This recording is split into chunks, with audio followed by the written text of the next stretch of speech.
It's now official. Elon Musk is leaving his role as a special government employee in the Trump administration, with a White House official confirming to me tonight that he is going to start the offboarding process this evening, which essentially includes paperwork. It's not totally clear what else. But we did see Musk post this on his own website saying, as my scheduled time as a special government employee comes to an end, I'd like to thank President Trump for the opportunity to reduce wasteful spending. The DOGE mission will only strengthen over time as it becomes a way of life throughout government. This is all coming as Musk has recently tried to distance himself from the administration to a degree, including when he criticized the president's big, beautiful bill, something the president was asked about today and essentially shrugged off. Well, reactions, a lot of things. Number one, we have to get a lot of votes. We can't be cutting. We need to get a lot of support, and we have a lot of support. We will be negotiating that bill, and I'm not happy about certain aspects of it, but I'm thrilled by other aspects of it. That's the way they go. It's very big. It's the big, beautiful bill, but the beautiful is because of all of the things we have.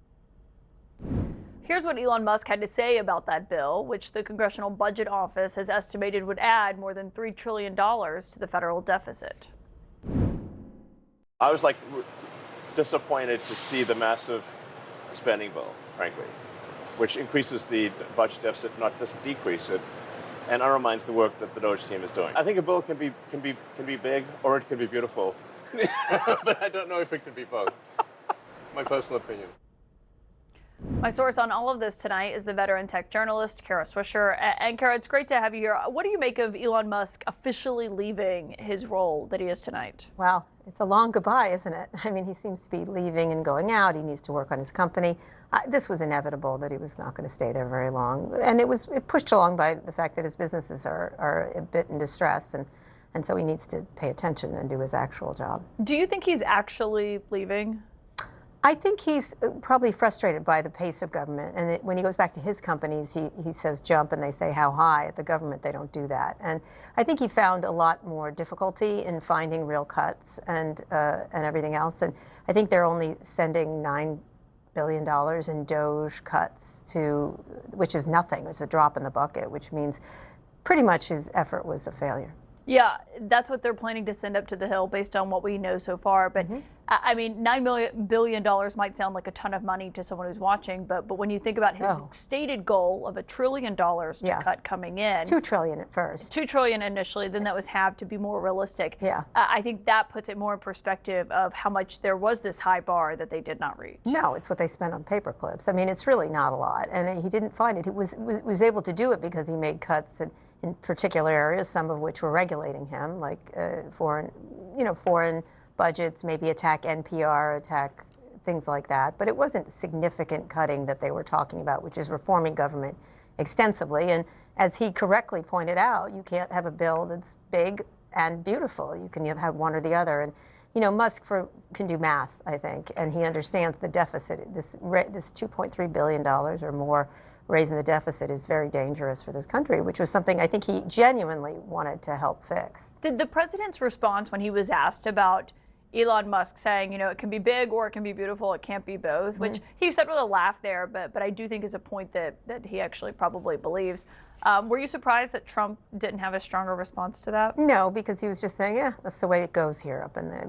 I think he was acknowledging that this is how it happens, this is how the sausage is made. And I think Elon thought, because the way he runs his own companies, that he could just come in and trample everybody. And I think that was one of the problems. I think he bullied cabinet members. I think he ran over things. He took a lion's share of the attention, the whole chainsaw thing, which is, thank God, a distant memory.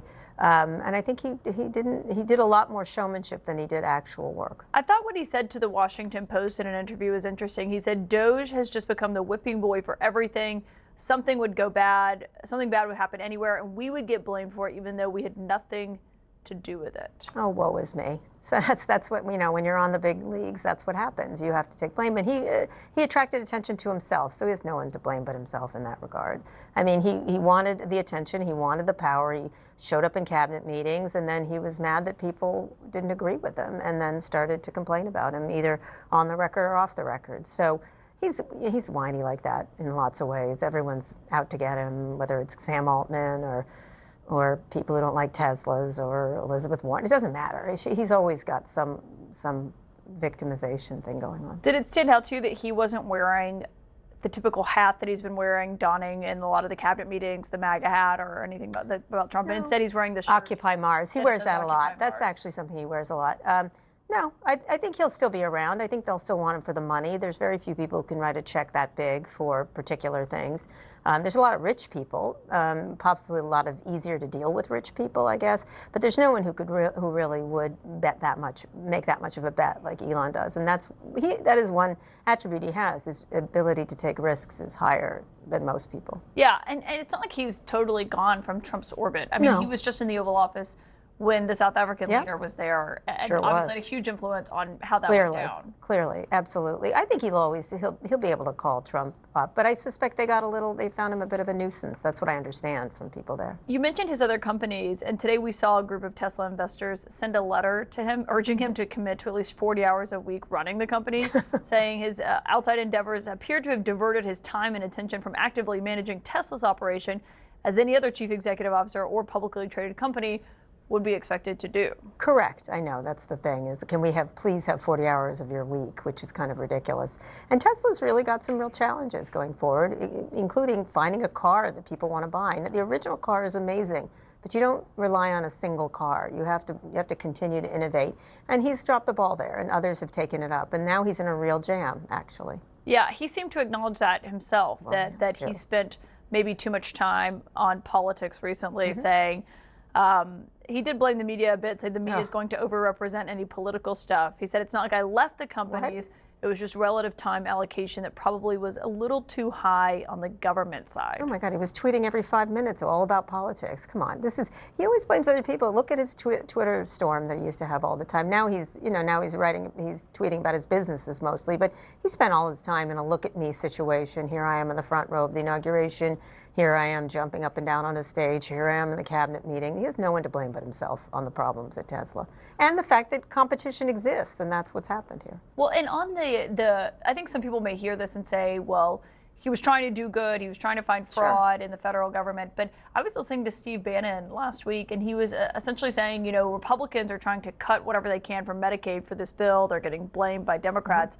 He's like, where is DOGE? They were supposed to go after that or go after the Pentagon budget. Instead, they went after smaller projects that didn't net, the huge fraud people were expecting. I think he's right. It was a lot of jazz hands, and exhausting jazz hands. And he sucked up all the attention. And so if he was going to act like a heat shield, don't be surprised that you get burned. That's my feeling. And, one of the things, he's still going to be a successful business person. One of his companies, Neuralink, just got a big funding.